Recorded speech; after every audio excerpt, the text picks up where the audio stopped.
Alamin. Sallallahu wasallam wa baraka ala nabiyyina Muhammad wa ala alihi wa sahbihi wa baraka wa sallama tasliman katsira.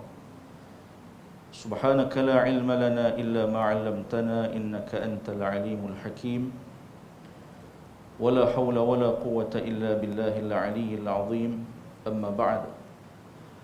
Allahumma anfa'na bima 'allamtana wa 'allimna ma yanfa'una wa zidna ilma, amin rabbal alamin. Yang berbahagia Syekh Usama Datuk Mufti, yang dihormati Al-Fadhil Tuan Imam, Pengurusi Masjid dan seluruh ahli jawatan kuasa, yang dikasihi sekalian, tuan-tuan dan puan-puan, ibu ayah rahmati Allah Subhanahu wa taala, juga bersama dengan kita semua kru daripada PMT dan juga Suara Sunnah, juga sahabat-sahabat para asatizah Jabatan Mufti, termasuklah juga sahibul fadilah Timbalan Mufti yang baru mari ke negeri kita, Al-Fadhil Ustaz Tajul Urus bin Abdul Halim. Jadi untuk pertama sekali saya nak tanya abang dulu. Apa abang semua? Alhamdulillah. Jadi kita bersyukur kepada Allah Subhanahu wa taala di atas taufik, ruang, waktu yang Allah taala berikan, kita dapat berhimpun duduk dalam satu majlis ilmu. Mudah-mudahan Allah Subhanahu wa taala memberkati usaha kita, amal kita, dan menjadikan kita semua ikhlas mencari redha Allah Subhanahu wa taala. Jadi seperti mana yang kita dah pun ketahui, seperti yang disebutkan oleh Fadhil Tuan Imam, kita ini merupakan ziarah Jabatan Mufti kali pertama. Jadi kita hadir ke Masjid Al-Mustaqim, dan insya-Allah untuk siri-siri yang berikutnya kita akan pusing satu kali jika ada kesempatan, ruang dan masa yang diberikan oleh Allah Subhanahu wa taala. Sebelum daripada itu, kita berkenalan dahulu dengan Jabatan Mufti ini. Jadi Jabatan Mufti Negeri Perlis ini yang diketahui, yang diketuai dan dinaungi oleh Sahibus Samahah Datuk Arif Perkasa, Dr. Muhammad Asri Zainul Abidin, dianggotai oleh beberapa unit yang di bawahnya adalah Timbalan Mufti, dan dipecahkan kepada beberapa unit. Seperti mana yang kita semua tahu, Jabatan Mufti core businessnya ialah kita membincangkan, kita memfokuskan perkara yang melibatkan hukum, masalah-masalah yang dihadapi oleh masyarakat. Jadi Jabatan Mufti akan tampil membimbing, menunjukkan bagaimana hukum itu boleh difahami dan diamalkan oleh masyarakat. Jadi hukum hakam ini bila diterangkan, jadilah namanya fatwa. Fatwa, unit fatwa salah satu core business yang paling utama dalam Jabatan Mufti ini. Itu yang pertama, bahagian fatwa. Jadi pecahan-pecahan yang berikut pula adalah unit yang kita panggil unit falak dan penerbitan. Falak ni dia mari bila? Bila nak tengok anak bulan. Bila mari nak bulan, nak masuk Ramadan, nak mari Syawal, nak mari bulan Zulhijjah. Itulah di antara apa yang kita panggil ilmu falak ni digunakan. Termasuklah juga arah kiblat dan sebagainya. Itu bahagian falak. Jadi termasuklah juga dalam bahagian falak ini penerbitan. Penerbitan yang dimaksudkan ialah kita Jabatan Mufti mengeluarkan hasil-hasil ilmiah, terbitan buku-buku yang bersesuaian dengan masyarakat sebagai panduan, rujukan yang mana berkaitan dengan apa-apa permasalahan. Seperti jika mari Ramadan, kita ada buku berkaitan dengan Ramadan. Bila mari isu berkaitan dengan bulan Zulhijjah, ibadah korban 10 hari Zulhijjah, kita juga sediakan buku begitu. Begitu juga termasuklah kompilasi fatwa, hukum hakam yang telah dibuat, dikumpulkan dan diedarkan. Dan dalam satu lagi unit secara ringkasnya, iaitulah kita panggil unit pecahan di bawah itu, unit yang kita panggil sebagai isnad, singkatan kepada Institut Sunnah dan Irsyad.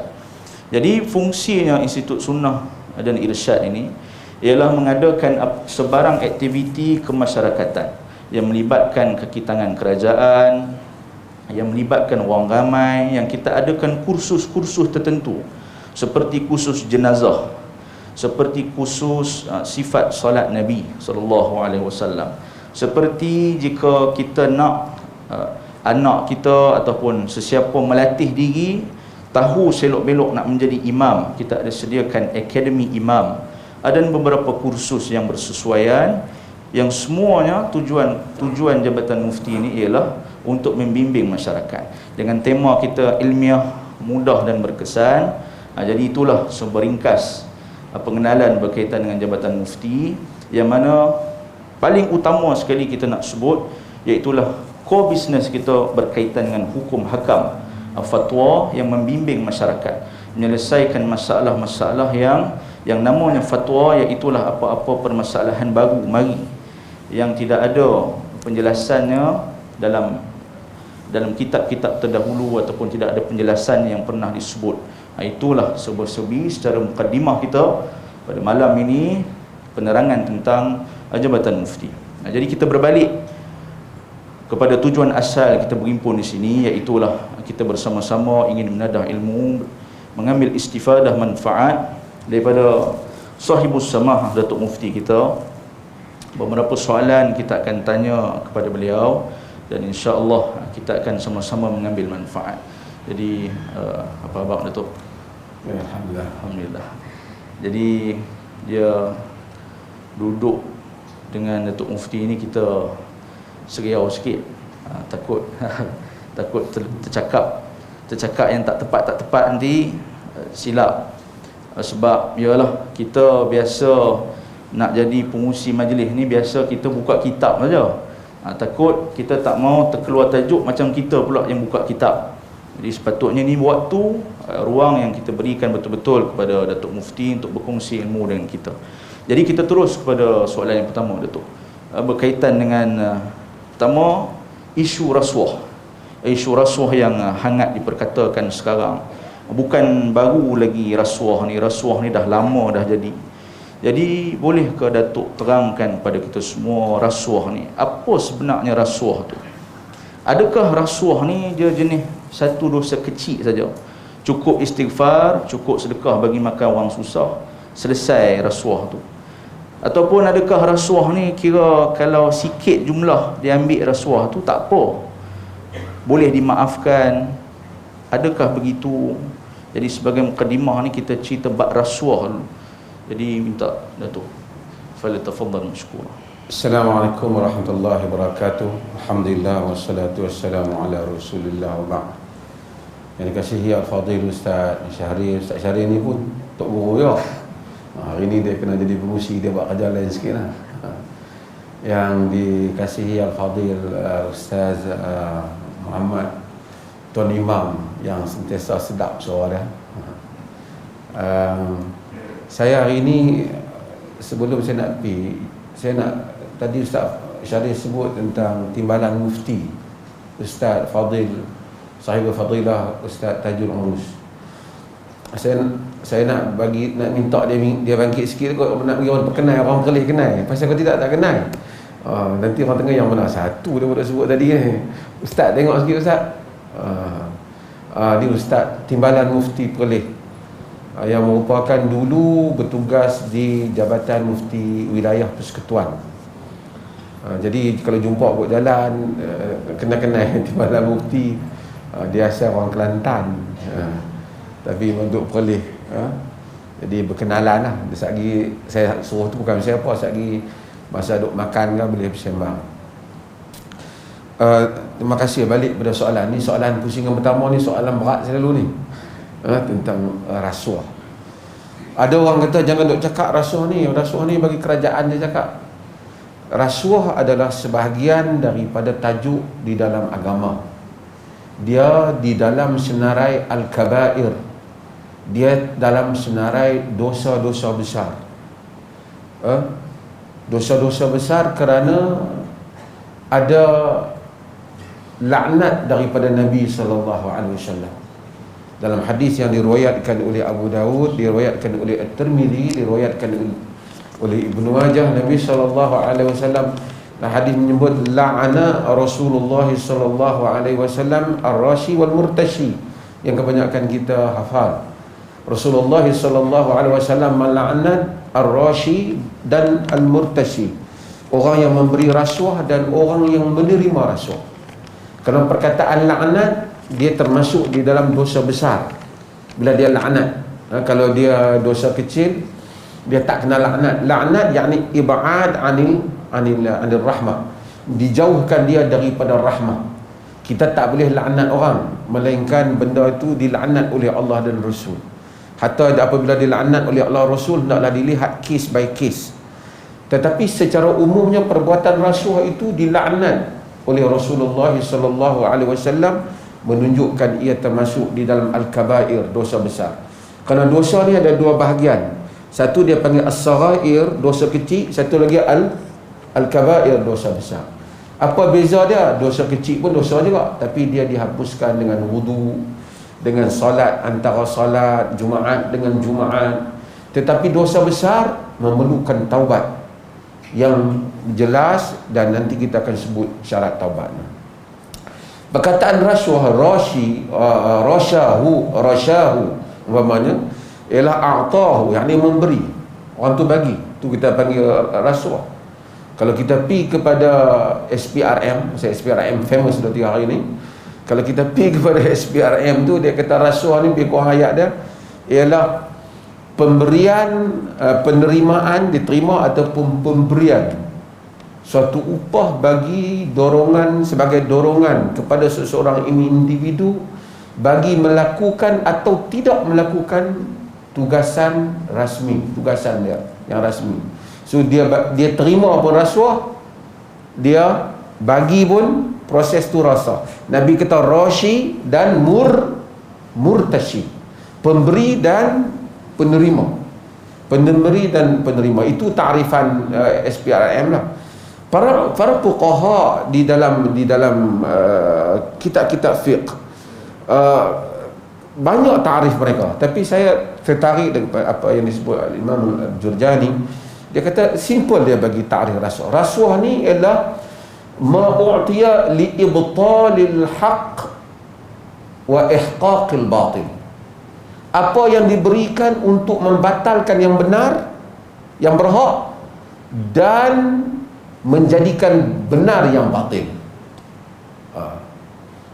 Ini kalau dia bagi itu untuk menyebabkan yang tak berhak menjadi berhak, yang berhak menjadi tidak berhak.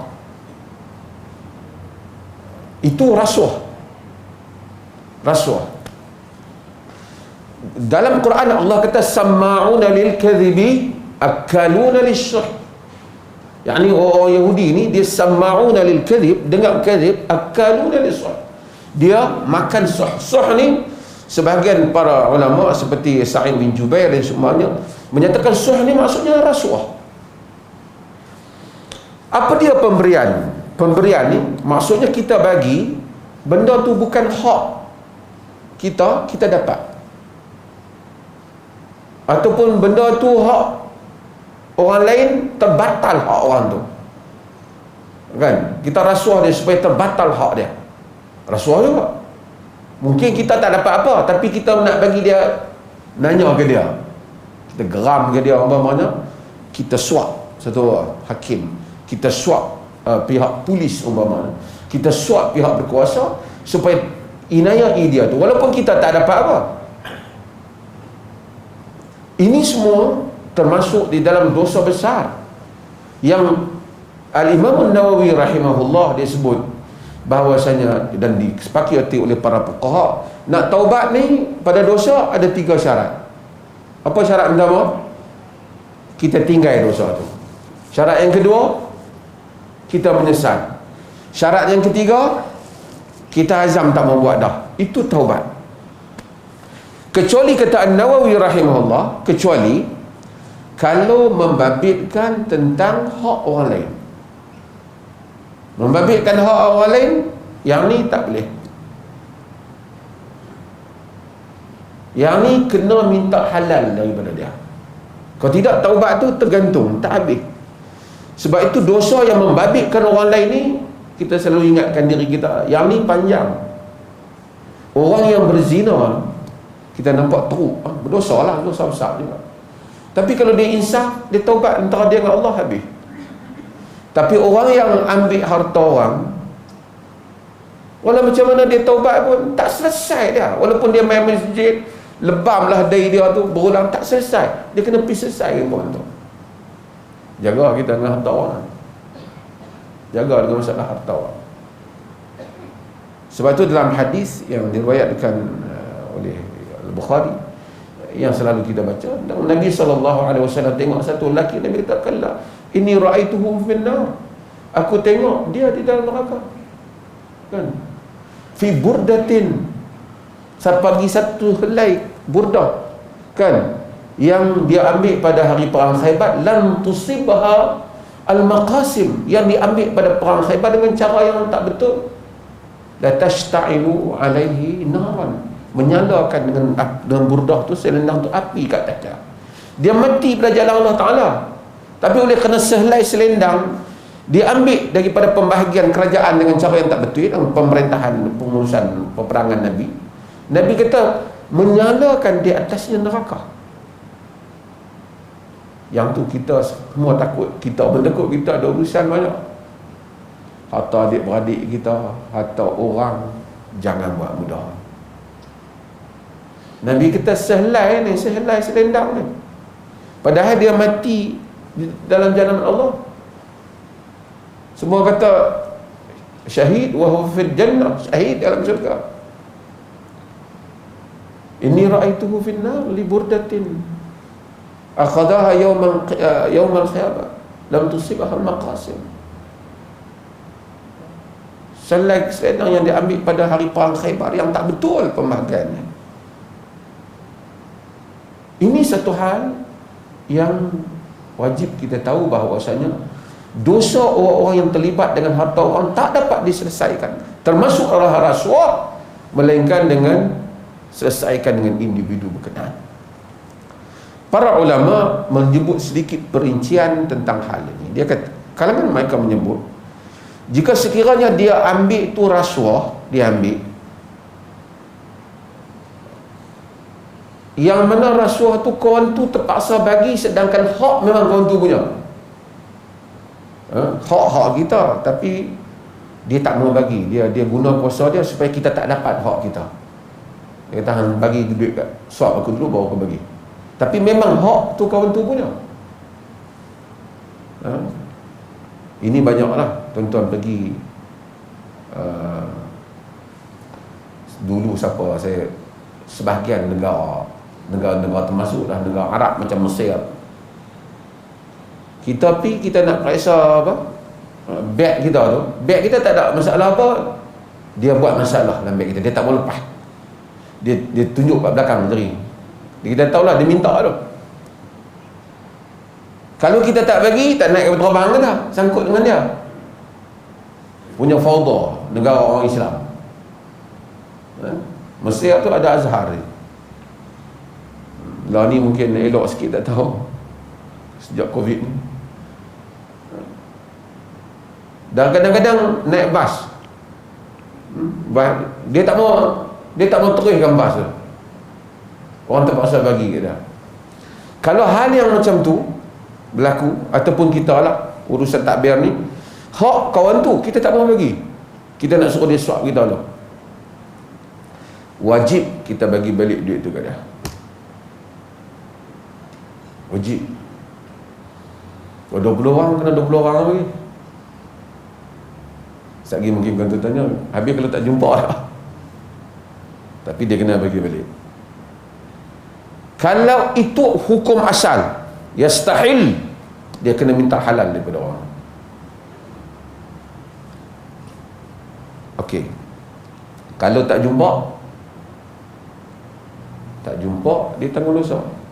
Cumanya sebahagian fuqaha menyatakan, sebagai satu ikhtiar yang tak ada di dalam nas yang jelas, dia sedekah duit tu.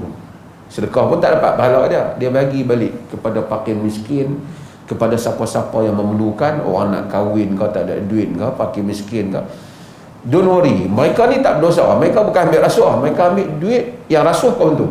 Mereka bagi, kau pergi bagi kat dia, bagi orang miskin, bagi orang nak buat jalan, bagi orang nak buat kebajikan, orang bagi rumah, boleh bagi. Ini tidak ada jelas dalam nas, tapi satu ikhtiar. Mudah-mudahan keluar daripada masalah tadi, tak tahu. Pasal kawan tu telah inayah hak kawan tu. Kalau kawan tu bagi harta kepada kita, bagi duit kepada kita untuk liihqaqil batil, untuk menyebabkan yang benda yang batil tu, dia tak berhak dapat projek tu. Orang lain yang berhak, yang cukup syarat. Dia bagi kat kita, kita bagi kat dia. Artinya kita zalim ni kerajaan, pemerintahan dan pengurusan, kerana bila bagi kat dia kualiti dia kurang. Itu yang kita berlaku dalam negara ni, negara merata lah. Bangunan-bangunan runtuh, stadium-stadium runtuh. Kalau begitu tak boleh kita nak bagi balik kat dia. Dia bagi pun dah batil dah. Dosa kita ada. Kita hendaklah bertaubat. Fuqaha kata kalau begitu cara dia, yang mereka ijtihad, semua hak dia ambil tu, dia bagi balik kepada orang awam. Bagi balik pada awam. Serah balik pada awam. Bagilah orang nak buat urusan apa, dia bagi buat. Ini dosa rasuah. Dan dosa-dosa yang seperti ini, dan kerana dosa ni runtuh sesebuah negara, hilang maruah bagi sebuah negara. Orang tak percaya, kadang-kadang pelaburan, pelabur tak masuk kerana tak percaya, sistem lemah sesebuah negara. Mudah-mudahan negara kita jangan sampai macam punya teruk lah. Kadang-kadang ramai tindakan kita tengok. Hari ni ada siapa dia, kerana tak boleh jawab RM50 dalam akaun dia tumbai mana, dia kena penjara berapa hari? 2 bulan berapa hari kan? Seorang wanita, dia tak dapat jawab. Kita tak apa keterusan, tapi hal yang sama supaya dilalui ataupun dihadapi oleh semua pihak, sama ada yang di bawah ataupun di atas. Dia mesti, kalau kawan ni tak boleh jawab kena, yang atas yang berjuta-juta lebih kena jawab lagi di mana duit dia datang. Saya ada pengalaman kena soal dengan SPRM kan. Boleh cerita tadi kan. Dulu ada, saya tuan-tuan tak payah carilah, ada orang yang bertugas di bawah saya. Jadi dia bertugas bawah saya, tak tahu sebut bahagian mana lagi, pergi cari pula, bukan hak law ni, hak dulu, berapa tahun dulu. Jadi dia pergi duduk di hotel. Dia di hotel tu, dia duduk, hotel tu wujud. Dia claim lah berapa malam dia duduk masa bertugas tu. Dia bawa dia duduk bawa lah pejabat. Kita tengok hotel ada, dia tidur berapa hari, memang betul atas tu. Kita sign lah. Bila kita sign, tanda kita sokonglah permohonan dia untuk dapat claim balik. Pihak SPRM ni, dia masuk pergi ke hotel tu. Maksud bukan petugas di pejabat saya aja, ada ni cerita lama lah. Ada orang lain lagi lah, tu dia pergi tu. Rupanya mereka guna resip hotel tu betul, tapi bilik tu dah jadi double orang lah. Mereka ambil resipnya, mereka tak duduk pun, mereka pergi ke lain. Di atas sangkaan mereka memang berhak untuk dapat duit tu. Kalau mereka tak tidur, mereka dapat duit cash lah. Itu sangkaan mereka. Tapi peraturan dia tak kata begitu. Kalau hang tak tidur, artinya hang tak dapat apa. Kalau hang tidur dalam kereta ataupun tidur rumah adik-beradik, hampir ambil resip tu salah. Dia pun punya sangka dah tidur rumah adik-beradik, dah tak tidur hotel, ambil lah claim tu dengan cara pergi buat resip hotel tu. Salah. mari daripada Kuala Lumpur buat surat siasat, rakam percakapan saya, letak kena baca. Pasal kita sign. Kita sign, kita tengok hotel betul, hari betul. Sign kita tak tahu dia tak tidur. Rupanya satu bilik tu dah 3-4 orang guna resip satu bilik tu saja. Tapi tak apalah. Lebih kurang kes tu 600. Tapi pegawai yang mai tu jauh dia. Nampak tu kemai lah untuk mengatasi masalah 600 tu. Tapi kalau kita harap bagi negara kita ni, kalau hak berpuluh-puluh juta, ratus juta kena lagi kemai lah, barulah kita dapat menjadikan negara ini aman dan selaras dan telus integritinya di setiap peringkat. Terima kasih. Ahsanallahu ilaika. Jadi kita harap kita ni bukanlah bila melibatkan kes-kes hak yang tinggi, hak high profile ni, kita jadi macam cerita musang berjanggut. Undang-undang ni kanda yang bikin, nanti kanda ubah lah. Itu satu bala yang besar pada masyarakat keseluruhannya. Baik Datuk, satu lagi isu yang sedang viral sekarang ni yang kita dikejutkan berkaitan dengan vaksin, yang mana sebahagian pihak yang tak memilih untuk tidak mahu divaksin ni, mereka buat fake ID dalam MySejahtera. Jadi dengan berapa bayaran tertentu, ada pihak tertentu akan uruskan, jadi dia ada dapat ID MySejahtera ni seolah-olah dia ambil vaksin. Jadi dia tipu, dan sebahagian mereka ni sehingga ke peringkat lepas boleh keluar negara, dan lebih berat daripada itu, mereka boleh buat umrah. Bila balik barulah dapat diketahui rupa-rupanya mereka tak divaksin, dan disiasat pula rupa-rupanya ID vaksin tu adalah palsu. Dan hari ini kalau kita lihat dalam media, bagaimana pasukan penyiasat telah berjaya tangkap bahagian pasukan yang bekerja dalam bidang perubatan ni. Dialah yang uruskan dengan jumlah bayaran tertentu yang kita tengok viral, orang duk share di Facebook, keratan WhatsApp depa semua ni. Lebih kurang harga kalau nak tukar ni sampai 2,500 boleh dapat fake punya dah ambil vaksin, walhal belum. Jadi dari segi hukumnya Datuk, bagaimana kalau satu orang tu dia tipu, dia kata dia dah ambil vaksin tapi sebenarnya belum, dia tipu status dia. Lebih dahsyat daripada tu, macam mana pula Datuk kalau dia pergi umrah sampai balik selamat, macam mana umrah dia Datuk? Okay, terima kasih. Tuan-tuan rasa macam mana? Boleh tipu apa? Nak pergi umrah ni ibadat, tipu pergi? Boleh. Tuan-tuan, saya baru balik umrah jugalah. Saya pergi awal bulan 12 hari tu, saya balik. Dia nak pergi, saya nak cerita dulu lah sebelum nak cerita nak pergi umrah ni. Kita hadapi ni, sebelum nak pergi ni kita kena buat RTK kan. Kita kena ada check, kena ambil, kena update, kena hantar kepada dia, baru kita boleh fly. Kena bayar hak yang test, hak 300 tu, untuk kena test yang tu dulu, baru boleh naik ke peterbang. Lepas naik ke peterbang sampai ke sana, di sana dia ada sistem, dia panggil macam MySejahtera kita juga, dia panggil tawakalna kan. Kemudian sistem tawakalna itu dia guna untuk dia check kita. Dia macam kita kena bawa, sebab tu pergi sana sentiasa nak kena bawa. Satu lagi tamarna umrah.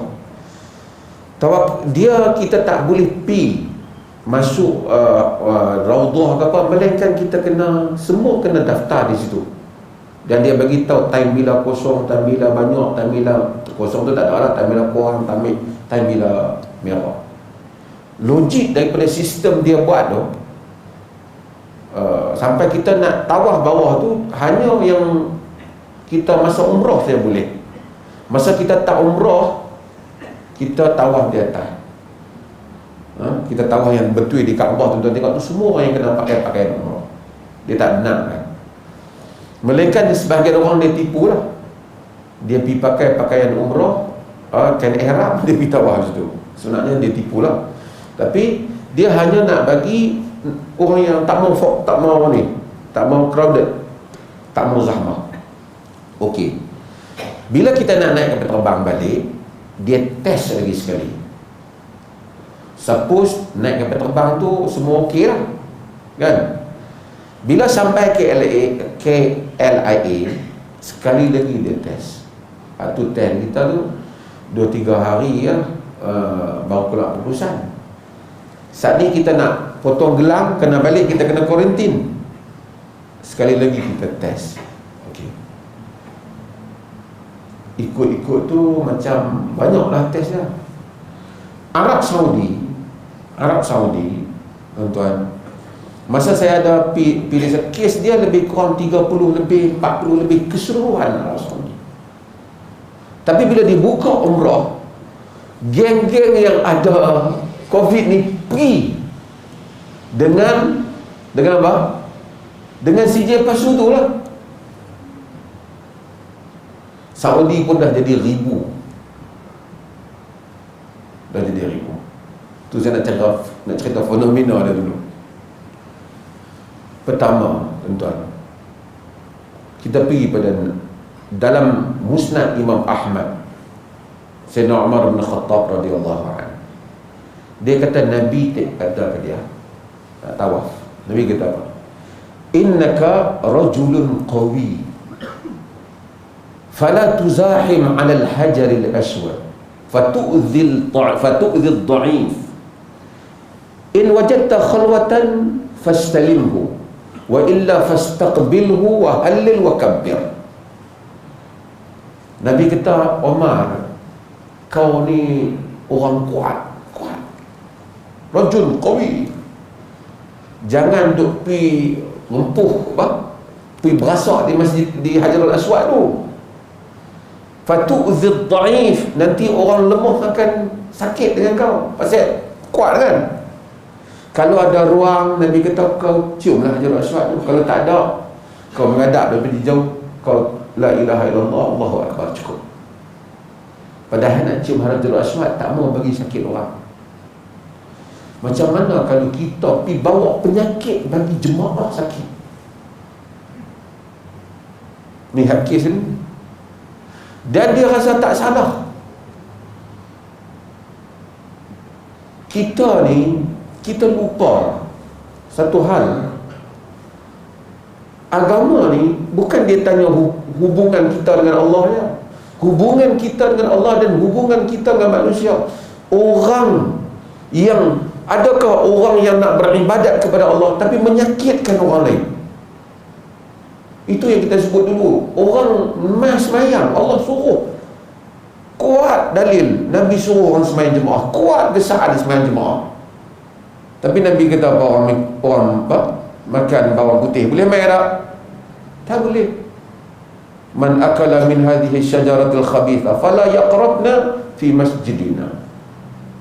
Siapa yang makan pokok ni, yang busuk ni, jangan main hampiri kami di masjid kami, kata Nabi. Padahal bukan demam pun, bau busuk, ganggu orang sembahyang. Nabi tak bagi. Kalau kita bawa penyakit pergi kat Mekah dan Madinah, agak-agak boleh ke? Tak, yang penting kita boleh istighfar, boleh sembahyang, boleh dapat fadilat. Berikutnya ialah itu dari segi syarak tanpa ambil kira ulul amri lagi pun salah dari segi syarak. Menyakitkan kaum muslimin yang lain. Tak pasal-pasal tu Arab ke apa yang sihat tu balik-balik dapat COVID kita. Dia sangka kita ni amanah, kita tak tipu.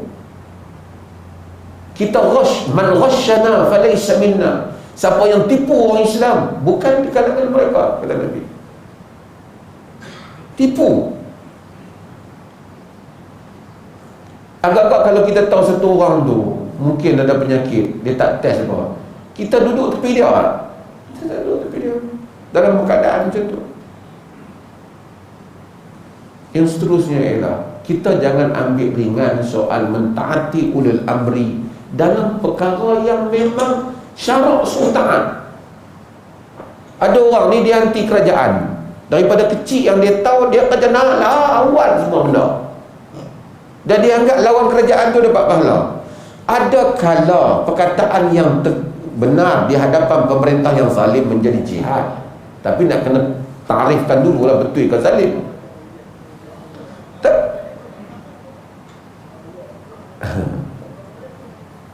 Ada apa? Ada.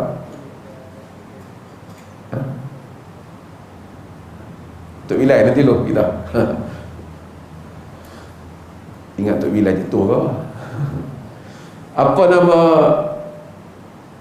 Ada kala memang disuruh untuk kita menegur pemerintah, tetapi taat kepada pemerintah di dalam perkara yang tidak mungkar wajib. Ya ayyuhalladzina amanu athi'u Allah wa athi'ur rasul wa ulil amri minkum. Taat Allah, taat Rasul dan ulil amri di kalangan kamu. Sebab orang dia anggap ni bukan hukum agama. Hukum agama tu ada nas Quran. Nabi dalam hadis Muslim kata al mar'i muslim as-sam'u wa ta'ah ma lam yu'mar bi ma'siyatin.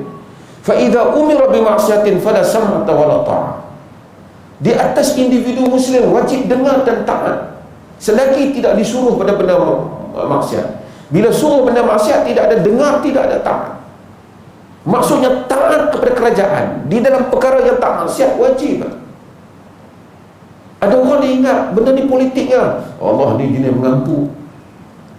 Alhamdulillah saya ingat saya tak mengampu lah. Mudah-mudahan hak mana saya hentak banyak, hak mana kita patut kata ya, kita kata ya. Dalam hukum hakam, kenapa masalah vaksin dan seumpamanya ni? Kerana nak mengelakkan benda ni lah. Dan proven pun, terbukti pun dari segi graf orang yang kena dan tak kena yang ambil vaksin. Melainkan kalau kita tak mau ambil, kita tak kacau orang, tak apalah. Kita duduk di rumah kita, kita tak pergi mana, kerajaan pun tak wajibkan. Kita duduk di rumah kita, tak apa. Tapi bila kita pergi bergaul dengan orang lain, orang lain terkena, ini adalah satu kesalahan. Saya bimbang orang yang pergi itu dia penyebabkan ramai orang kena, dan dia pembawa, dia menyebabkan dia menjadi orang yang berdosa kepada banyak pihak.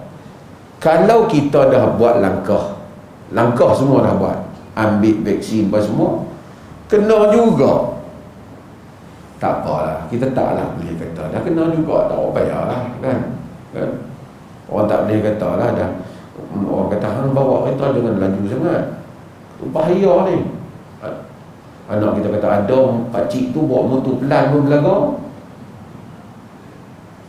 Pasal apa nak marah kami yang bawa laju? Kita cakap pada hukum adat. Nak jadi luar daripada, bila jadi setelah kita mengambil langkah luar daripada kebiasaan kita, luar pada jangkauan kita, itu tidak salah di sisi syarak. Wallahu ta'ala. Baik, terima kasih banyak Datuk. Berkaitan dengan vaksin ni juga Datuk, sebahagian kalau kita tengok di media sosial, ada yang mereka gelar diri mereka Ustaz Abu sekian-sekian, orang panggil mereka Ustaz. Mereka antara golongan yang tak mau vaksin, tapi mereka takutkan pula orang ramai yang ambil vaksin cuba cek kod darah ni berjangkit HIV, jangan mentuhankan WHO, seolah-olah orang ambil vaksin ni berdosa, bahaya. Jadi sebenarnya macam mana sebahagian golongan boleh fikir sampai ke situ Datuk? Betul ke bahaya vaksin sebenarnya? Kita ni syarak tak kata wajib ambil vaksin. Syarak kata kita wajib menjaga jangkitan diri kita daripada kena pada orang yang tu. Kalau kita dah kena, kita, dan syarak suruh kita elak diri daripada kena penyakit tu. Tu Nabi tak bagi, idza sami'tu ta'um bi ardin fala taqdamu 'alaiha. Jika kamu tengok ta'um berlaku satu tempat, jangan kamu pergi padanya. Idza waqa'a bi ardin wa antum biha fala takhruju firaran minha. Jika berlaku pada satu tempat dan kemudian kamu duduk ada di situ, jangan keluar daripadanya. Itu garis panduan yang Nabi SAW buat. Tapi untuk zaman law, orang tak ada jumpa ubat apa-apa yang berkesan. Pemerintah ijtihad, vaksin. Saya buat contoh lain lah. Bawa kereta kan, dia kata bahawasanya bila malam pasang lampu. Itu ada juga orang pasang lampu malam aksiden, ada. Tapi dia kata tu pasang lampu terang kereta baru pun aksiden malam-malam, aku tak payah pasang. Ini ikhtiar yang logik pada masa itu. Bawa kereta, dia kata pakai tali pinggang keledar. Awak hampa mempertuhankan tali pinggang keledar. Mai satu mangkuk apa kata kita macam tu. Kan? Hampa pertuhankan tali pinggang keledar. Kita itu satu ikhtiar. Kalau hampa tak mau ambil vaksin, hampa bagi satu alternatif. Yang mana manusia secara keseluruhannya dapat berpegang alternatif tu dalam menghadapi wabak. Yang tu je. Kalau ada, tak apa. Ataupun dia kata saya ni, saya rela kalau kena pun penyakit ni. Boleh. Maksudnya saya tak mau ambil, bukan saya pergi cari penyakit, tapi kalau kena saya tak mau, tak apa. Ataupun kalau kena pun saya tak mau berubat. Saya tak mau berubat, saya tak apa, biar saya kena, saya tak kisah. Boleh kalau kita kena, kita tak kisah. Kerana para ulama berbincang. Dengar elok masalah ni, takut keliru. Para ulama bincang, kalau satu orang tu sakit, wajib tak dia berubat? Ni saya sebut. Kita sakit, mak ni sakit kaki, dia kata kita, mak pergi lah berubat, tak apalah, aku tahan. Wajib ataupun tak dia berubat? Kalau kata wajib, artinya kalau dia tak pergi berubat, dia berdosa. Tu faham wajib. Tapi kalau kata tak wajib, pilihan, dia tak pergi berubat, dia tak kacau orang pun, tak berdosa pun. Dia tahan. Sakit kepala lah, jom pergi hospital, jangan sebut hospital. Ayah anda tak mau. Macam apa? Ismail Ulam Raja kan? Dia tak mau. So, adakah berdosa? Dia tak berdosa. Dalilnya hadis Ibn Abbas lah. Yang perempuan hitam yang mak itu, yang dia selalu dia kena histeria. Dia kata, Nabi kata, in syi'ti da'autullah an yashfiyaki wa in syi'ti sabarti walakil jannah. Hadis Bukhari. Jika kau mau, aku doa pada engkau supaya Allah sembuhkan kau. Jika tak, kau sabar, kau masuk syurga. Jadi dia pilih untuk sabar, bagi dia syurga. Jadi boleh. Tapi kita tak boleh bagi penyakit kita ni, dah kita tak mau seorang, kita pergi kena kat orang lain. Ni aku batuk ni, hang nak tengok duk sihat dah, kepala kau orang batuk sikit. Tak boleh. Yang tu menyakiti orang Muslim. Tak boleh. Menyakiti orang haram. Kalau kita rasa kita nak kena seorang-seorang, kita duduk di rumah kita, kita tak keluar. Duk kena COVID seorang-seorang kita, tak ada masalah, kita seorang. Masalahnya kita ni keluar. Lepas tu jumpa dengan anak pinak kita, adik-beradik kita, kita bawa penyakit tu bersambung-sambung. Di situlah datangnya tentang hukum-hukum ni. Ustaz tu seorang tu, kita tak usah kira lah, dia tu cara dia lah. Dia suka kan benda macam tu kan. Wallahu'alam. Ada soalan lain? Ahsanullahu ilaika. Soalan yang berikut ni Datuk berkaitan dengan kita baru sahaja hadapi musibah banjir di luar dugaan.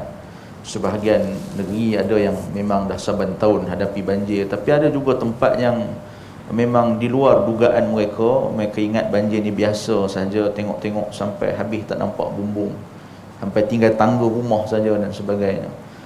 Jadi soalan banjir yang makin tahun makin dahsyat berlaku ni, adakah banjir luar biasa ni disebabkan dosa rakyat, ataupun adakah banjir luar biasa ni merupakan amaran Allah Ta'ala kepada pemimpin supaya jangan dibiarkan alam sekitar, ekosistem ni ditarah tanpa had, sehingga menyebabkan rakyat kebanyakan yang terkesan, ataupun sekadar takdir sahaja, sabar, redha, teruskan hidup macam biasa. Nasihat Datuk. Wallahu ta'ala alam. Yang pertamanya, kita terima satu hakikat. Dunia ni mesti ada ujian, mesti. Kita taklah kata kita nak duduk di dunia ni tak ada apa-apa ujian. Ujian kan kena demam, sakit, kekurangan buah-buahan. Walana baluwannakum bisyai'in minal khawfi wal ju' wa naqsim minal amwali wal anfusi was samarat wa basyiril sabirin. Allah beritahu, uji kita ketakutan, kelaparan, kekurangan harta benda, buah-buahan, kematian. Itu akan berlaku dalam dunia ni. Cumanya siapa baca sejarah Abu Qilabah, banyak ujian yang kena dalam hidup dia. Daripada banjir, daripada binatang buas, macam-macam. Kalau benda tu berlaku kerana nature tu memang macam tu, perlih, negeri-negeri lain pun hadapi banjir. Bukan kerana tanda manusia buat apa pun. Memang kalau tak ada apa manusia tebak, memang dia banjir lah. Dunia mesti ada.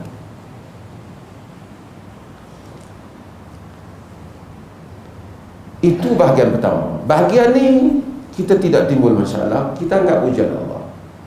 Bahagian yang kedua ialah bahagian benda tu berlaku disebabkan tangan kita. Saya nak buat contoh mudah tuan-tuan nak faham. Kita tak pasal-pasal gila bunyi tu.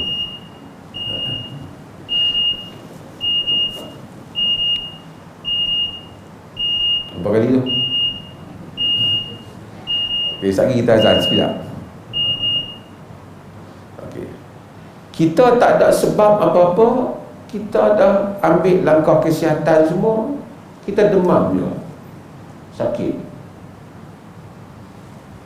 Ujian Allah. Tapi kalau satu orang tu pergi cari cakoroi, ambil ketum, bubuh dengan bagus dengan ubat nyamuk apa semua, tek lembu pula buh kat atas tu, buh kan, buh apa lagi? Apa lagi? Ubat gegat kan? Apa lagi dia bubuh, minum-minum, mai dengan ketak, sakit semua. Orang kata sebab ujian Allah. Dia kata, hang ni, hang tak minum, hang ambil benda tak tahu alam. Oh, yang ingat kau ambil mahal tak tahu kenal. Tu imam tu tak ambil apa, rokok tak isap apa tak isap, pun demam. Aku demam. Apa beza? Sama-sama demam. Satu demam memang ujian alam ni. Satu demam ujian juga, tapi buatan tangan hang sendiri. Yang bahagian ni seorang tu bertanggungjawab. Kerana Allah kata wala tulqu biaidikum ila tahluka. Jangan kamu campakkan diri kamu di dalam kebinasaan. Dia campakkan diri dalam kebinasaan. Dia cari pasal. Saya buat contoh-contoh, selalu contoh common sampai dengan kuliah saya selalu buat. Naik bangunan, nak cat bangunan ataupun naik pokok nyok, nak ambil buah nyok. Mai angin kuat atau terkejut bewok dari pokok nyok, terlepas tangan, jatuh ke bawah, mati. Mati tu dapat pahala. Mati tu cari rezeki. Naik pokok nyok, fikir masalah banyak. Bini duk beletak tiap hari, masalah tu hutang apa semua. Lepas tangan, jatuh ke bawah, mati juga. Nampak cara mati sama, tapi yang pertama mati dapat pahala, yang kedua mati bunuh diri. Nak beza yang tu dulu. Sagi baru kita boleh bincang hak mana banjir yang buatan orang, yang mana banjir memang ujian Allah Azza wa Jalla. Bagi Tok Bilal kita bang dulu.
Tuan-tuan, kita sambung semula tentang perbincangan kita.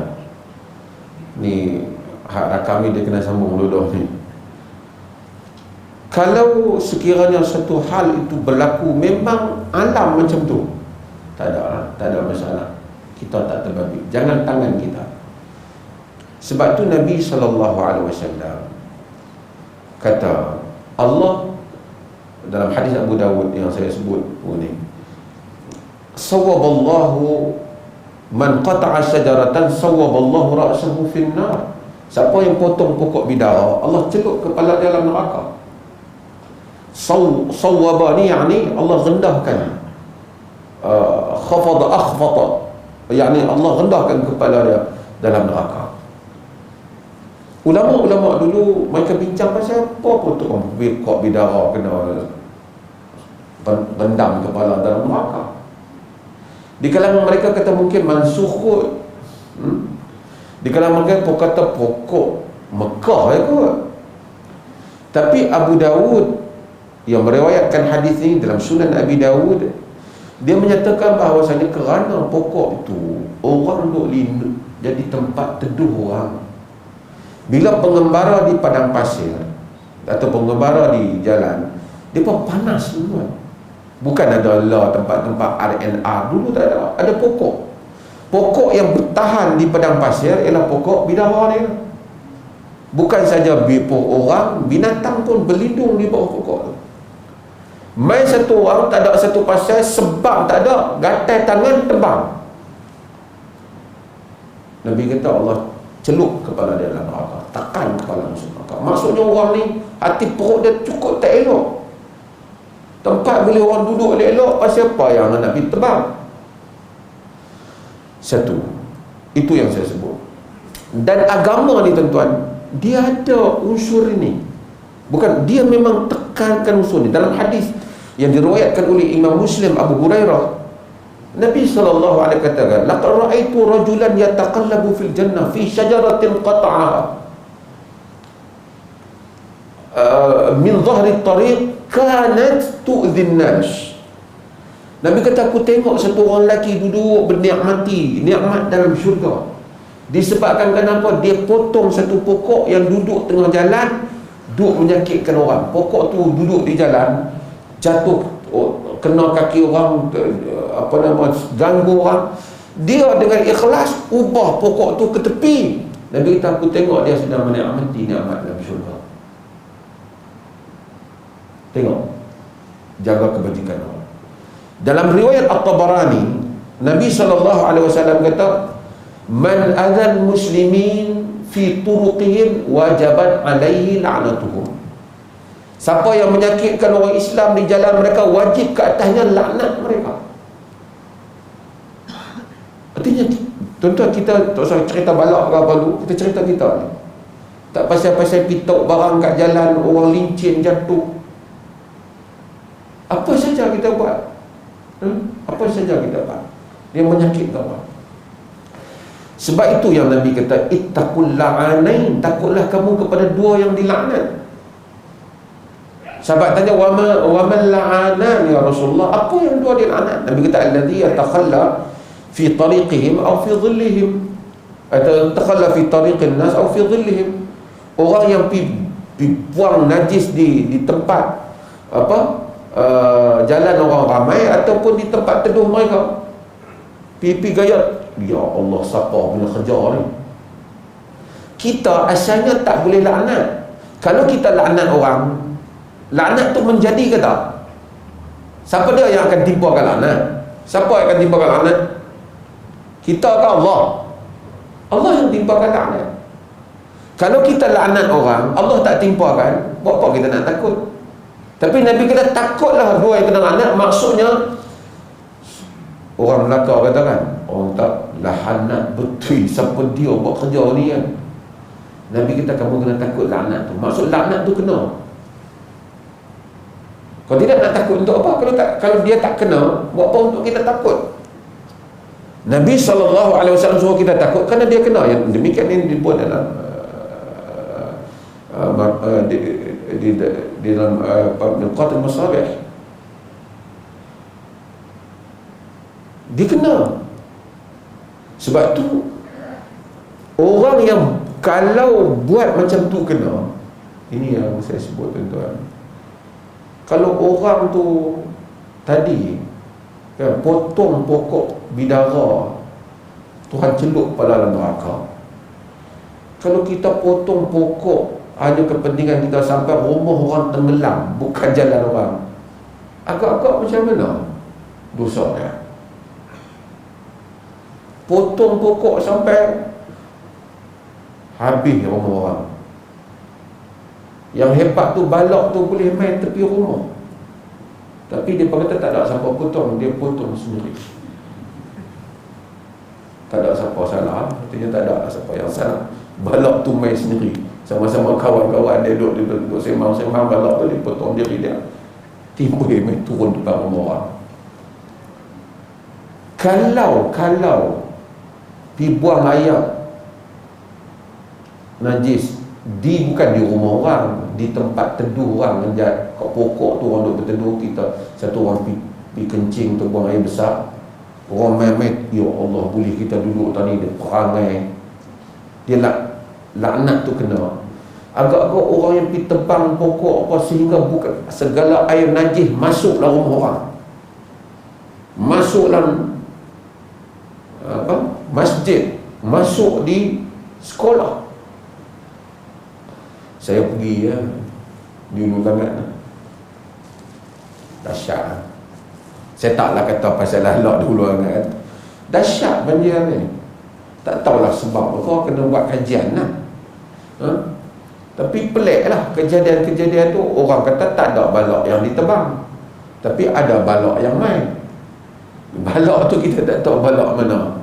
Ada persatuan apa nama bahagian perhutanan konon nak bagi tahu saya, dia kata tak ada pembalakan haram.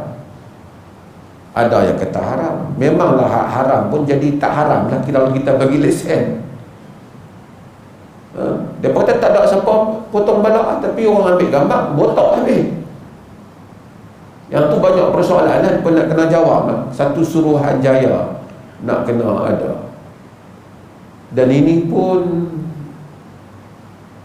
kita kena kata, betulnya kena nasihat semua pihak lah. Kena termasuk dalam kisah rasuah ni juga, kena berkata benar kepada sesiapa sahaja, sama ada orang bawahan ataupun orang atasan, sama ada rakyat marahin ataupun bangsawan. Kita kena habaq kat dia, yang salah kan, tidak orang awam jadi mangsa. Wallahu a'lam. Sebab tu ini adalah satu kesalahan. Kita pun sendirilah ambil iktibar tempat-tempat orang berteduh, tempat orang tak elok. Sama juga, saya nak kian tandas masjid, bukan tempat berteduh lah, tapi sama juga. Orang buat tandas, orang jaga elok-elok, dia guna sampai orang kemudian tak boleh nak guna. Main-main kau kemudian lahanan betul, dia kata. Kita mungkin tak kata, dia kata. Minta maaf lah. Orang hisap rokok satu lagi, saya sebutkan lagi, yang hisap rokok memang marah saya sebut tu. Tuan-tuan pergi RNR, tuan tengok lah. Mereka masa duduk buang air, mereka hisap rokok. Lepas tu batang rokok, lepas tu mereka letak lah di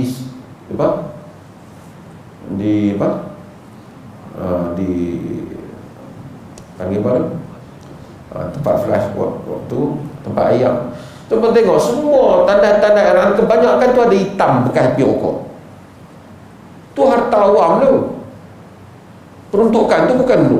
Dia nak bakar, dia bakar rumah dia lah.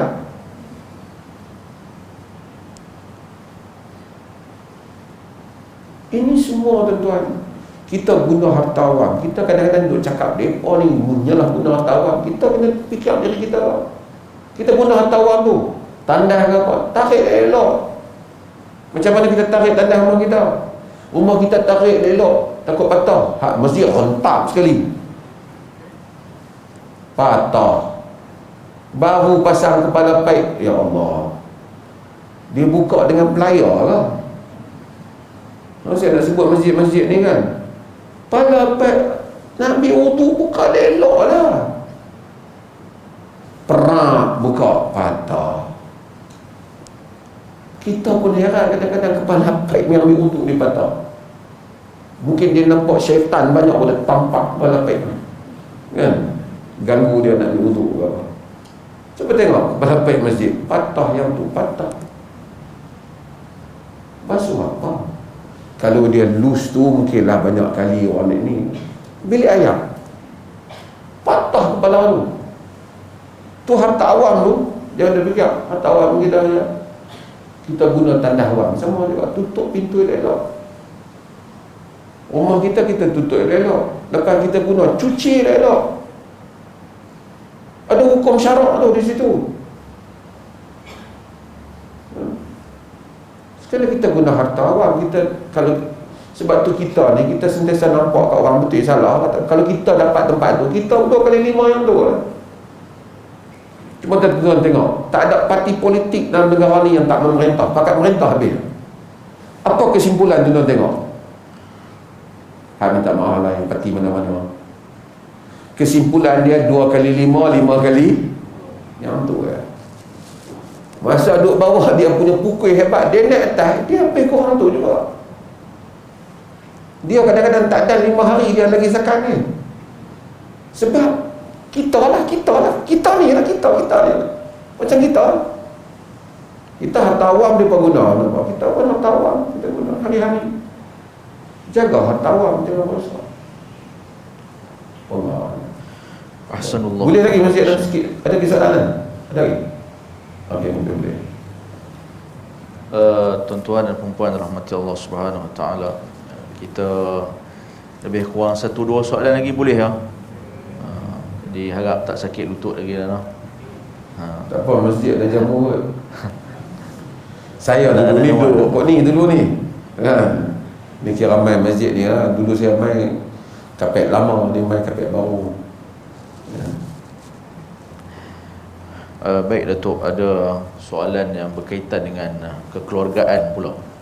Jadi dalam isu rumah tangga, suami isteri, dan zaman sekarang pun zaman apa saja perkara suka viral, suka share, suka tunjuk kat orang.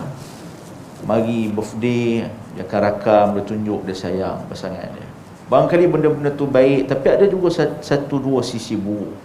Antaranya Datuk yang jadi trend sebahagian masyarakat di TikTok ke, di Instagram ke, bila dia berkelahi ni, dia simpan, tunggu satu masa, tengok dia intip ikut pasangan dia yang kononnya curang dan sebagainya, dia rakam daripada A sampai Z dan dia viralkan atas alasan dia kata dia pun mangsa kena zalim, orang semua kena tahu, kena tolong dia juga, dia tak salah sebab dia tunjuk ni nak beritahu pasangan dia tu jahat.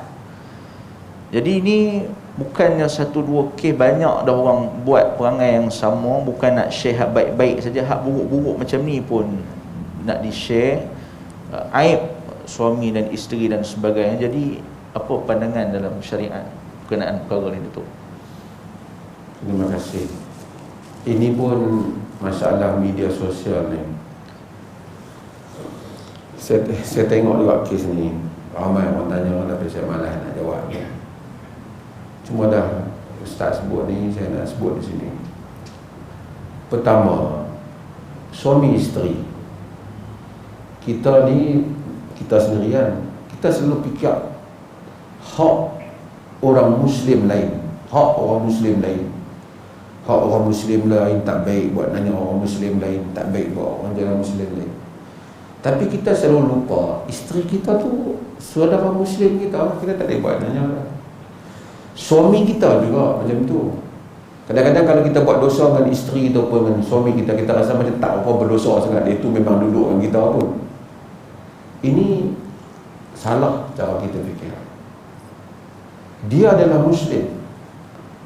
Dosa macam kita beritahu selalu, dosa ada 2. Satu dosa yang memang kita boleh bantah terbuka sebab dosa tu dibuat cara terbuka. Macam apa? Dia pergi duduk tengah padang macam tu, dia duduk pergi bogel macam tu, bolehlah kita bantah dia apa ni. Ataupun dia pamerkan tubuh dia, buat satu maksiat Dia jadi LGBT ke apa, orang tak tahu, tapi dia duk pergi iklan, inviting people, panggil orang macam supaya support dia. Kita bantah dia terbuka, walaupun dosa peribadi, tapi dia buat terbuka. Ataupun dosa yang bahaya, misalnya dia ni kaki penipu, scammer, kita kena dedah dia. Kalau tidak, orang duk kena oleh internet ni. Orang tengok dia pakai lebay ke apa, kepala duk bagi duit, kita kena beritahu, saya kena lah, kena beritahu. Tapi dosa yang peribadi antara satu orang dengan Allah, yang pun kita tak boleh buka. La yuhibbullahu al-jahra bisu'i illa bisu'i minal qawli illa man zulim. Tuhan tak suka menzahirkan perkataan buruk kecuali orang yang kena zalim. Nabi SAW, hadis yang diriwayatkan oleh Imam Tirmidzi, Nabi kata, ya ma'syara man aslama bilisanihi wa lam yufdil imanu ila qalbihi fala tu'dhul muslimina wa la tu'ayyiruhum wa la tattabi'u awratihim faman tatabba'a awrata akhihi muslim tatabba'a Allahu awratahu wa man tatabba'a Allahu awratahu yafdahu walau fi jawfi rahli. Nabi kata, wahai mereka yang Islam dengan lidah mereka tidak masuk iman dalam jantung hati mereka, jangan sakiti orang Islam, jangan aibkan mereka, jangan piduk cari dosa-dosa mereka. Siapa yang cari dosa saudara dia Muslim tu, cari, Allah cari pula dosa dia. Allah tu bukan perlu cari, maksud Allah ambil dosa dia. Siapa yang Allah ambil dosa dia, Allah dedahkan walaupun dia buat benda tu di tengah rumah dia. Jaga ni. Benda personal orang kita jangan cakap. Dia ambil merompak ke apa, harta, kena harta orang kita tuntut apa.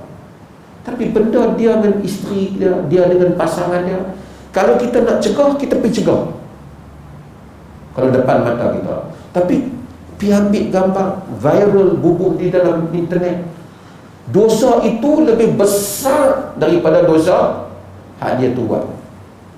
Dosa sebarkan aib orang tu, yang tu lebih besar lagi. Itu yang saya selalu ulang. Orang mari ke Nabi, ya Rasulullah, alastu mra'atan fi aqsal Madinah, wahai Rasulullah, aku sedang berasmara dengan satu perempuan di ujung bandar. Kami buat semua Rasulullah, tapi kami tak zina kan? Maksud semua orang kata habis dia buat kan? Nabi diam. Umar kata, qad satarallah law satarta, qad satarakallah law satarta nafsak.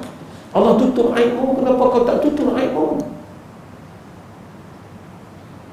Nabi tak suka benda. Ma'is bin Malik mari pada Nabi, dia kata, zina itu ya Rasulullah, fatahhirni, aku berzina wahai Rasulullah, bersihkan aku. Dia tak, Nabi tak bertengok, Nabi tak bertengok. Dalam riwayat Ibn Hibban, Nabi kata, keluarkan dia daripada aku. Saya nak bagi dia mengaku sini. Dia duk main mengaku juga, baru Nabi pergi hantar dia ni tak betul. Dia pun kata, min salihina, orang salih kami. Dia ni tak ada, dia ni orang betul, akal pun sempurna. Dia main juga. Nabi ambil dia takkan. Maksudnya Nabi tak suka benda gosip ni ya. Sebab tu walladzina yarmuna al-muhsanat wa lam ya'tu bi arba'ati syuhada fajliduhum 80 jaldah. Orang yang mentomah orang muhsanat, tak ada bukti tuduh orang berzina, tak ada 4 orang saksi, sebab 80 rotan. Orang berzina berapa rotan kita sebab? Orang berzina, kalau sabit kes zina berapa rotan? 1000. Banyak kan? Berapa? 100. Orang yang tuduh, mana saksi? Kami 3 orang tengok, semua okey. Pengurusi masjid, tu imam, tu bilal. Secara ketempat kita main 3 orang 80 rotan dan belakang. Weh, kami tengok betul yo. Tak cukup saksi, tak bawa kes. Habaq kata mereka berduaan, berpelukan, berzina kami tak tahu, sebab tak cukup 4 saksi. Tuan-tuan, agak-agak ada orang 4 orang bagus punya duk tengok, mereka duk berzina, mereka duk relax ke berzina. Agak-agak ada tak? Maksudnya 4 orang saksi zina ni hampir tak mungkin boleh berlaku. Melainkan dia tu kaki zina hardcore punya, boleh zina dengan orang ni, hak jenis duk porno ni, yang tu mungkin. Maksudnya apa? Agama tak mau gosip ni. Agama tak mau gosip ni. Tak ada bukti, you silent. Ataupun you bawa, jangan kata tuduh orang zina. Tuan-tuan faham maksud saya? Bukan kata benda tu tak dosa, tapi agama tak mau benda ni jadi bahan masyarakat, bahan duk sembang-sembang ni. Agama tak mau yang ni. Nabi mai kes, Nabi nak buang kes ni. Agak-agak agama suruh pergi ambil gambar, pergi bubuh dalam internet. Orang buat kerja tak senonoh. Agama suruh. Man satara musliman satarahu Allah yaumil qiyamah. Siapa tutup aib orang muslim, Allah tutup aib dia pada hari kiamat. Habis tu dia biar dia buat dosa. Ini yang Al-Imam Al-Ghazali rahimahullah sebut di dalam kitab Al-Um tentang al-hisbah. Yang ketiga rukun dia, mestilah maksiat itu berlaku secara terang, kata dia. Kalau satu orang tu tutup pintu rumah dia, buat maksiat dalam rumah dia, jangan kita pergi buka cari, kata Al-Ghazali. Kemudian Al-Ghazali bawa cerita Umar bin Khattab, walaupun cerita itu dibincangkan oleh para ulama. Tapi dia kata, Sayyidina Umar masuk kepada rumah orang yang buat minum arak. Kau tu kata lagi salah banyak pada kau. Aku satu minum arak. Pertama masuk rumah orang, tak ikut pintu. Kau nak mengintip. Ini salah. Aku buat satu, orang buat banyak.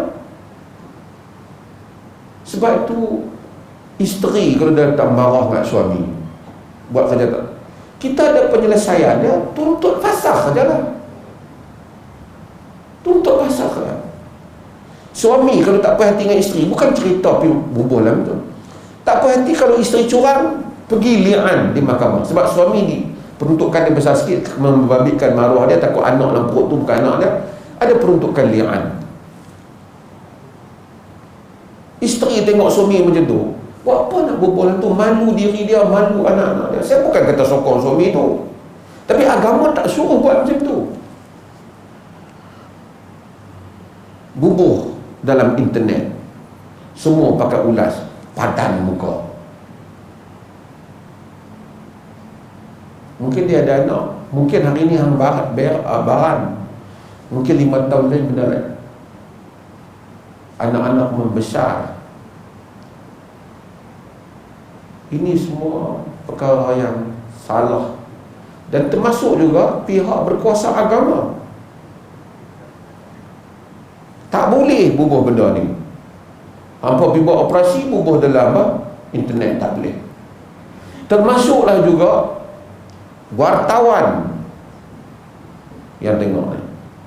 Semua kes gosip peribadi orang pi ni, ada skandal dengan ni, hampa buat cerita, hampa buat satu dosa yang berterusan dalam penulisan hampa. Ini dosa peribadi.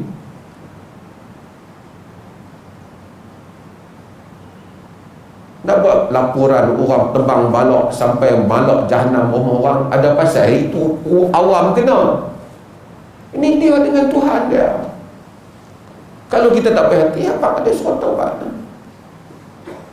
Ini salah cara fikir. Setengah orang dia fikir ini setengah orang ini kerja dia. Dedahkan ada satu squad apa amal ma'ruf nahi munkar di sebuah negeri. Pitang ambil gambar orang duk buat asmara tepi pantai ke apa, masuk dalam ni, kononnya amal ma'ruf nahi munkar. Yang kau buat tu munkar. Ya memang mereka tu buat munkar, tapi kau juga buat munkar. Agama suruh tutup aib, kau pergi buka aib. Kalau kau nak buat macam tu, kau pergi cari tu perompak, penyamun lepas semua tu yang rompak rumah orang supaya orang dapat elakkan. Itu ada kaitan dengan awam. Masyarakat kita ni dah terbalik. Kadang-kadang dosa yang peribadi tu pula dia anggap buruk sangat, ialah salah. Tapi dosa awam ambil berpuluh juta je, relax je, pakai duk cium tangan ni. Masyarakat yang sonsang dalam hal yang seperti ini. kaitan dengan bab ni juga Datuk, yang mana netizen kita duk tengok yang selalu buat konten di TikTok, di Instagram dan sebagainya. Kalau tadi tu isu suami isteri ni bergaduh, tapi ada satu lagi pula yang tengah masih sayang lagi ni. Kalau buang angin tu senyum-senyum lagi. Awal-awal perkahwinan ni ada satu trend yang mereka sebut unboxing. Unboxing ni macam kalau kita beli telefon dalam kotak lagi, kita buat video, kita tunjuk macam mana kita buka kotak tu satu-satu, keluarkan telefon, tunjuk cantik tak cantik. Jadi sebahagian pengantin ni, mereka nak tunjuk mereka ni punya sayang satu sama lain, mereka nak unboxing depan orang ramai, buat video, dia cabut sikit anak tudung dan sebagainya. Jadi trend dan melarat-larat. Ini penyakit seperti ni Datuk. Nasihat kepada yang suka buat konten TikTok, Instagram dan sebagainya. Ini Allahuakbar, ini satu zaman fitnah yang kita dulu tak ada kan. Zaman dulu-dulu, saya bukan kata zaman dulu bagus, kita pun bukanlah tua sangat kan, tapi kita lalui lah semua zaman ni. Masa dulu-dulu, orang dulu-dulu tu ingat, kalau nak telefon mak bapak, bukan semua rumah ada telefon, ada satu dua tempat ada telefon. Kena telefon dulu, pergi kedai tu kan, kedai tu kan angkat lah telefon tu. Ni siapa dia ni, anak sekian-sekian, satu kampung dulu kenal semua kan. Pasal apa, nak cakap dengan mak boleh tak? Kalau telefon luar negara, bukit berapa dia harap? Bukit 5. Kedai tu berpihak mana tu. Nak boleh cakap dengan mak dia tu, kena cakap dulu kan, kena kenal tu pergi kedai tu dulu, ataupun tuan rumah tu dulu. Oh anak dia ni pula kena kenal, oh ni anak Pak Man ke, anak Pak Lang ke. Baru nak boleh bercakap. Zaman lama-lama berubah teknologi, kita everyday kita boleh contact, tak payah cakap sambil ceramah ni pun boleh update, hantar kepada orang. Kemudian manusia jadi kegilaan mendedahkan diri dia. Apa yang dia buat sebagai satu fakhr, satu kebanggaan, sebahagiannya adalah satu kesombongan. Kesombongan nak tunjukkan aku ada yang apa yang hampa tak ada. Kan? Aku ada apa yang hampa tak ada. Dan sebahagian orang, kita mungkin habis masa kerana nak tahu hari ni artis ni pakai baju apa, hari ni artis ni pakai baju apa, dia makan apa, bilik dia macam mana. Duk kalau bilik dia apa, bilik kita tu ada. Bilik dia cantik warna apa. Manusia busy dengan urusan orang lain. Kemudian dia terpengaruh, dia pun teringin nak macam tu juga, nak update ataupun nak upload konten-konten yang boleh mendapat likes yang banyak. Fitnah ni kena pada orang awam, kena pada orang agama juga. Semua pakat buat di dalam di dalam TikTok, dalam apa, ada mana saya tak tahu penceramah. Ada penceramah tu kalau nak ceramah kena jakoh dulu. Bagi orang terkejut kan. Kita pun heran tu apa, tapi cara nak konten nak pergi, ada yang macam-macam lah cara, macam-macam buat. Allah Alam, kita ni kuno sikit. Saya ni taklah kata duduk kampung je, pernah duduk juga London, Wales semua pernah lah, tapi mungkin tak begitu pandai lah cakap-cakap, tapi saya duduk tengok lah juga orang buat ni. Tak apa, tapi kadang-kadang mereka melampaui daripada dedahkan apa yang mereka makan. Tak apalah sekali-sekala macam sembang, wa amma bi ni'mati rabbika fahaddis, nikmat Tuhan kamu nak cerita dengan pengajaran, it's okay. Tapi sampai nak dedah diri isteri, apa yang isteri dia, sampai orang tengok teringin kat bini dia. Supaya orang nak tengok, buka sikit-sikit kan. Kita tahu Boxing Day ni unboxing kan. So dia di dalam hadis yang diriwayatkan oleh Imam Bukhari, Nabi SAW kata, la tubashshirul mar'atul mar'ata fatan'ataha li zawjiha ka'annahu yanzuru ilaiha. Nabi kata jangan satu perempuan tengok satu perempuan lain kemudian dia sifatkan perempuan itu kepada suami dia macam suami dia tengok perempuan tu. Dia duduk orang perempuan sama-sama mereka, dia cerita tentang perempuan ni.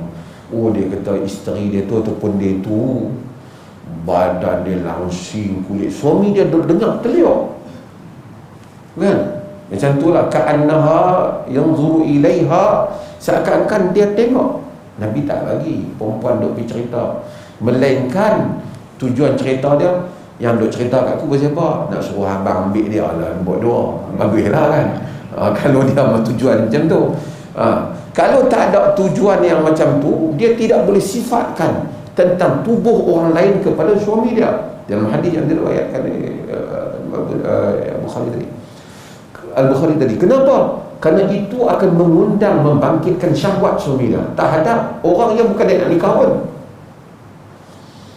Agak-agak hak duk pergi buat, buka sikit-sikit tu, merangsang orang lain dah, menimbulkan keteringinan orang lain dah. Tak kira lah pada mana rujuk pun. Ini semua karut, bermain dengan media sosial yang telah melampaui batas. So kita orang pun duk tengok.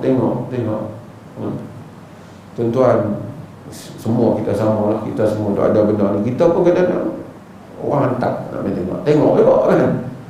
Ni hang tengok ni, tu dah tambah pakat banyak grup kan. Grup tu bubuh grup. Sebab tu kita sebahagian grup ni kena left bang, kena kurangkan pelibatan grup-grup yang tak perlu ni, belah bang lah. Belah bang lah. Kadang-kadang tak ada faedah pun kan? Ada kita pagi-pagi doa, Allahumma inni as'aluka ilman nafi'an wa rizqan thayyiban wa amalan mutaqabbalan. Amalan yang ilmu yang bermanfaat. Ilmu banyak yang kita tengok ni tak manfaat apa pun. Bukan tuan-tuan, saya pun terlibat dalam hantar benda apa, kita pun nak teringin nak tengok ya. Tengok tak ada apa yang kita dapat manfaat daripada benda tu kan? Melainkan kemarin saya tengok benda yang walaupun tak manfaat, tapi manfaat di sudut menggembirakan hati. Cerita Doremi Piramli tu yang dia pergabungkan dengan satu video tu. Dia kata kalau nak tipu pun biarlah yang possible, jangan yang impossible. Yang tu Piramli tentu dia bagus lah. Dia telah bagi amaran awal. Terima kasih banyak. Ahsanallahu ilaika fadilatul syekh. Jadi alhamdulillah, berakhirlah kita punya sesi soal jawab majlis ilmu bersama dengan Sahibus Samahah Datuk Mufti kita. InsyaAllah dan sebahagian soalan-soalan lagi kita akan anjak dalam siri jelajah ziarah masjid yang berikut pula. Dan kita nak ingin pesan kepada hadirin hadirat dan juga yang menonton video kita ni, bagi sesiapa yang ada persoalan-persoalan agama, boleh email ke Jabatan Mufti ataupun hantar sahaja mesej di Facebook Jabatan Mufti, dan kita akan menyaring soalan-soalan yang sesuai untuk kita keluarkan jawapan. Kerana kita ada unit yang kita sebut sebagai Lujnah Tawdihul Ahkam yang akan menyaring soalan-soalan untuk menjawab segala permasalahan yang dibangkitkan oleh masyarakat. Dan kita juga ada ahli panel syariah Jabatan Mufti yang mana kita himpunkan para asatizah, guru-guru, ustaz-ustaz di seluruh negeri Perlis ni. Kita duduk bersama, kita bentang apa-apa kajian tertentu, dan kita akan angkatkan pula ke pihak ahli jawatan kuasa fatwa negeri Perlis, lalu dibincangkan tentang beberapa perkara. Daripada situlah keluarnya fatwa. Jadi jika tuan-tuan perempuan ada apa-apa persoalan, boleh panjangkan ke situ, insya-Allah kita akan keluarkan jawapan.